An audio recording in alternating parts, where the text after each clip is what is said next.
6:43. Welcome back to Great Day on this Tuesday. It's the 30th of June. And ladies and gentlemen, we now have our 16th person running for the Republican nomination. Awesome. President of the United States joining us. No, just kidding. I'm just in an exploratory phase right now. No, I'm not running for president. Representative David Young here. Well, it's good to see you again. It's good to be back. It's good to be with you all. So thank you for the invite. Now, you're on break, right? You're on recess. Work period, I like to call it, because when you say break or recess, people think you're in Vegas or on an island somewhere, but, but you're back. I'm here in the district, yeah. That is good. You bet. So how are things going right now? You know, depending on who you ask, but you know, I always say when Congress is in recess, the Republic is a little safer. Oh, that's a good way of putting it. It's a little different perspective, huh? Yeah. But it's, you know, getting around the district, all 16 counties, looking forward to the county fairs. The state fair, of course, and if you want to meet a presidential candidate, that's the place to go. Although they are getting all around the district, of course, but as I say, throw a corn dog at the state fair, you'll hit a candidate. Yeah, that's good. And, boy, that's going to be especially true this year with so many. Yep, more and more so. Now, for those people that don't know, how long is the recess? When do you guys need to go back? Right after the 4th, so I'll go back on the 7th. And so looking forward to the 4th of July with family and friends and doing the parades. I was going to say, where are you going to go? What are your plans for the 4th? I'm doing the West Des Moines Valley Junction Parade, the Windsor Heights Parade, Urbandale Parade, Waukee Parade. My goodness. And then that evening with family. Now, hopefully your time back here, I heard some rumors that possibly you could have some sweet corn by the end of the weekend. I'm hoping so. Yeah. I'm really looking forward to the Adel Sweet Corn Festival in early August. Yeah, that's the best one, isn't it? Yeah. The best part about that is the night before, you get to shuck the corn, so they have a community shucking, I guess.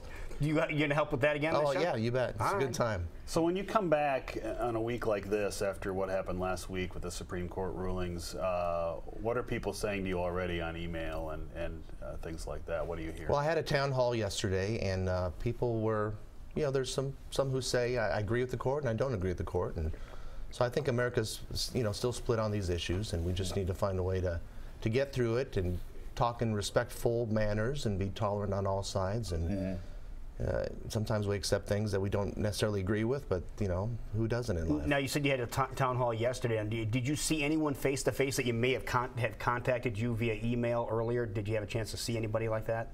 Well, they contact us by email or Facebook and ask where the town halls are, and so yeah, people. You had a chance to see them. You bet. Were they any different in their demeanor when they saw you in person as opposed to what they were in their text message?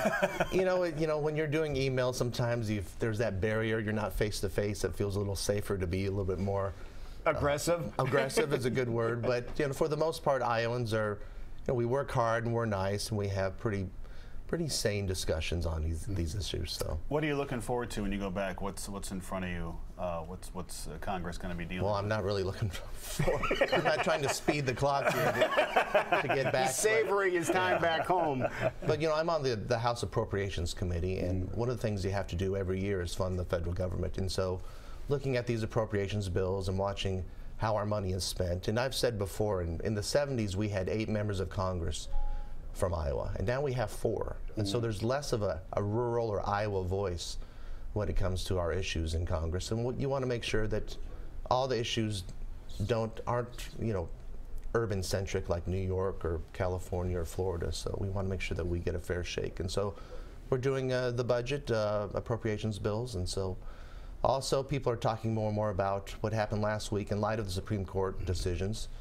We had 3 terrorist strikes by ISIS on 3 different continents, Tunisia, France, and Kuwait. And so people are talking more and more about that here in Iowa, and I think we're going to get more talk about it in Washington, D.C. What was the most difficult thing you had to deal with since you were over in Washington, D.C.? Well, taking off my staffer hat and becoming the member and not micromanaging the office. And also getting, you know, I like the pace of the House. It's faster.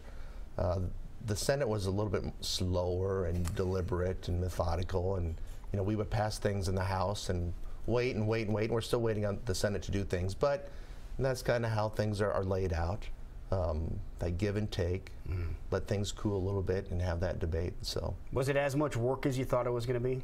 It's work. You know, I'm still smiling, but it is work. I was going to say, are you having fun? I'll never complain. Yeah. I'm having fun, but not You know, the kind of fun they have on the weekends in D.C. I come home. Not the kind of fun that would put me in the headlines. Or makes you feel good for what you're accomplishing. So you do come back once a week or so? Every weekend, yeah. So usually the last vote is Thursday afternoon. I'm on the plane Thursday night. Oh, really? Okay. And go back either Sunday night or Monday morning. There's one direct flight to and from, so try to take advantage of that. But sometimes you're going through Chicago or Minneapolis, and that's okay. Besides the Supreme Court rulings, a lot of people are talking about the presidential candidates and how there's just an overwhelming amount right now. Is there a particular person that you're going behind or backing at this time? I'm watching everybody, and I'm waiting for the field to set, because as you know, it's not set yet, and who knows how many more we may have. But it's a great opportunity here in Iowa. Yeah. We don't have an excuse to not meet the next president of the United States, whoever she or he may be. What are your feelings on the fact that the straw poll is not going to happen this year? Well, I thought that it was a good thing to keep Iowa highlighted, but the most important thing is to make sure that we're first in the nation with the caucus. And so that's why we get all the attention. When I go back to D.C., all my colleagues, not all of them, but a lot of them say, well, which presidential candidates did you meet this weekend? Because they don't have that opportunity, and they think it's really neat. And some of them said, when's a great time for me to come to Iowa and meet some of these candidates? I say, come out to the fair. I say, you must say the fair. Have to say the fair. Yep, I tell them I'll buy them some cheese curds or a pork chop on the bone. Pork chop on a steak, nothing like it. That's an interesting thought that a lot of people in our Congress don't have an opportunity to meet our possible future president. They don't. I mean, they're all coming here. Any given day of the week, there could be 2 or 3 candidates here. And the venues are open to the public, and they're free, and so...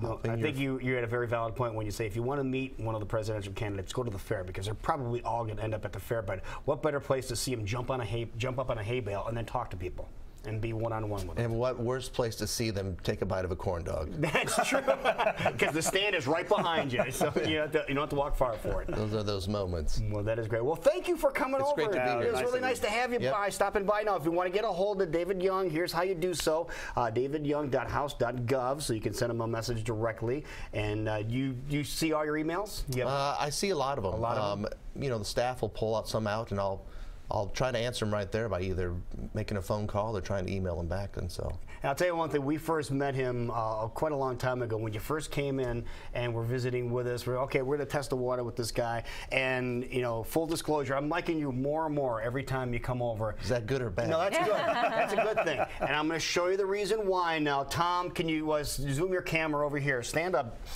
Representative Young, I want our boss to see what you're wearing. Yeah. He has jeans on. Right here. He has jeans on, boss. Ted Stevens, this is a Congressman. Is that faux pas? No, this is awesome. Okay. This is great. Thank you for doing that, because you're just a cool guy. Here's the jeans. Like all right. There you go. That's awesome. Well, great. We'll have fun this weekend and keep doing a great job. Happy 4th of July. You too, all. Thanks for the opportunity. Thank you for being here. You bet.